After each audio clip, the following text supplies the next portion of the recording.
you knew Ghislaine Maxwell very well, and there are a number of times when she tried to procure you, essentially, for famous men. Did you think there was anything criminal going on, Petronella, or was that just how it worked?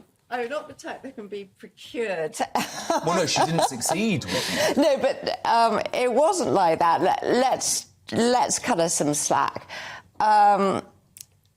The invitation she came up with to meet Bill Clinton... so what happened to there? Attend, well, he was in London and he was on his own, lacking female company.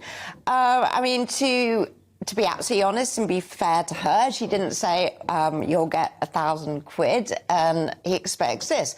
It was much, much more civilised, and the request came through a friend of hers. It was not procurement. What I would call it was kind of setting people up, but I was not treated... in your view? In my case, no. Absolutely not. I was a grown-up woman. I was then nearly 30 years old. A friend of mine was also ours. She was 45. We were both quite kind of serious people. No, there was no element of procurement involved. We were not teenage girls and she picked also, up on the street. And she was also... Look, she was clearly quite a sexual person because she spoke to you about lesbian Oh, she was incredibly sexual.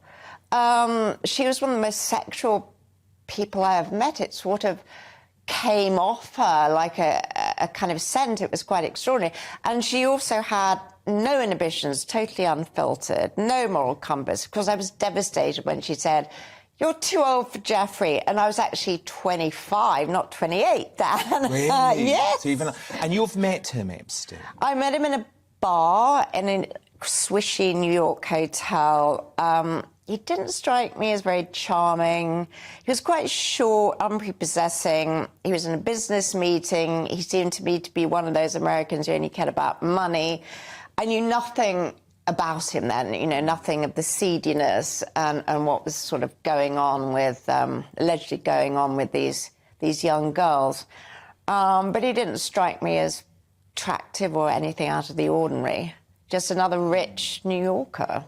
So this documentary, this Netflix show, I mean, it presents Ghislaine Maxwell in a very negative light. You say she didn't even realise that what she was doing was wrong. Do you think it was Epstein who maybe warped her mind? I think it started with her father, who was abusive towards women and serially unfaithful. Then it was the society in which she moved, because in the late 80s and 90s, it was incredibly permissive and really, really sexist. You go to parties given by rich people, there'd be 10, 15 young girls with elderly men. And you think, well, what on earth's going on there? So it was normalised? Yes. I think it was normalised because the circle she moved in at that time had normalised these relationships between middle-aged men and very young women. But you seem to have liked her to an extent. How do you feel now about the fact that she is going to go down in history as one of the most famous child sex traffickers and possibly never be released from prison? I mean, this is a fall from grace like polite society in the UK has probably never seen before.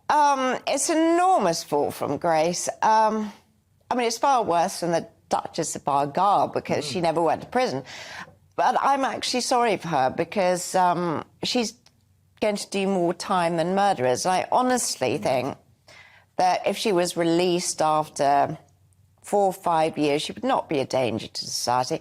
And I think Have they made an example of her? I think they definitely have. Because they couldn't get Epstein. And also I think it's because she's English and there's an anti-Britishness, anti-upper-class Britishness, anti-royal family-ish in play. Because remember, the Americans now are so ambiguous about the English so-called upper classes and the royal family. And obviously they've never particularly gone for the men who all appeared in Epstein's little black book and all. Exactly. I mean, I do feel sorry for her. Yes, she did some things. We'll never really know the truth, but she obviously did some things that she should not have done and that were immoral, and in many cases cruel and wrong. But she should not be pilloried, put in the stocks.